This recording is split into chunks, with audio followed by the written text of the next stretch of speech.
Here's something that will blow your mind. Neuroscientists discovered that anger can hijack our decision-making process in just 0.3 seconds, faster than we can even consciously register the emotion. That timing explains so much about why we often regret choices made in the heat of the moment. You know, I was just reading about how this affects workplace dynamics. Well, what's fascinating is how our brain chemistry completely transforms during these moments.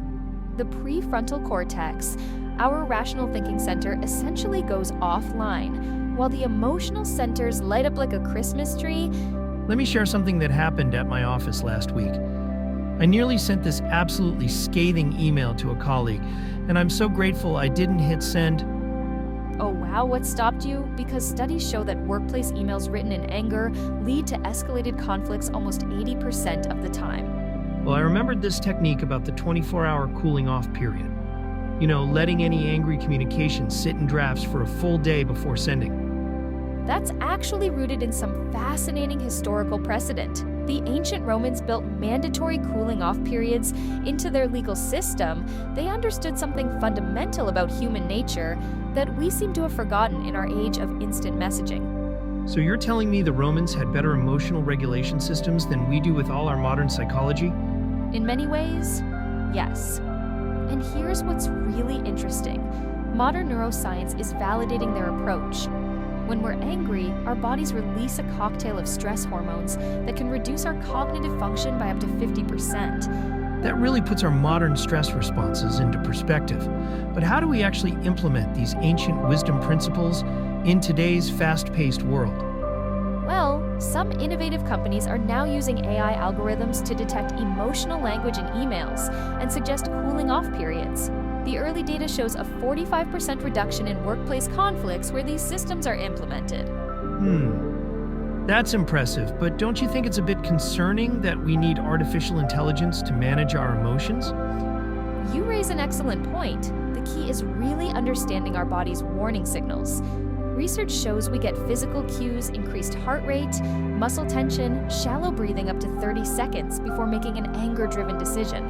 Those precious 30 seconds could make all the difference.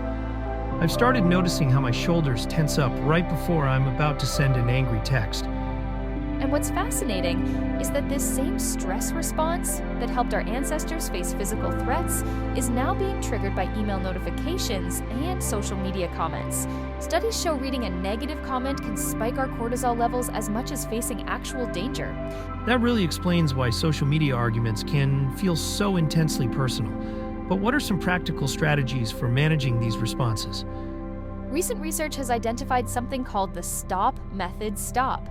Take a step back, observe your thoughts, and plan your response.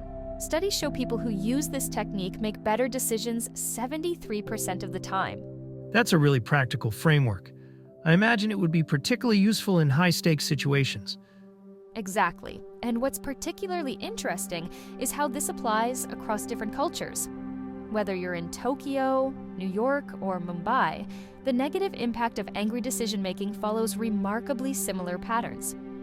Well, that really highlights how this is a fundamental human challenge, not just a product of our modern lifestyle. And here's something else that's fascinating. Understanding the science behind angry decision-making actually improves our ability to manage it. When people learn about the neurological processes involved, they're 60% more likely to successfully implement cooling-off strategies. That's really empowering. It's not just about willpower. It's about working with our brain's natural processes. Precisely. And perhaps that's the most important takeaway. While the triggers for our anger may have evolved, the basic human need to pause and reflect before making important decisions remains constant. The challenge is finding ways to honor that need in our fast-paced world.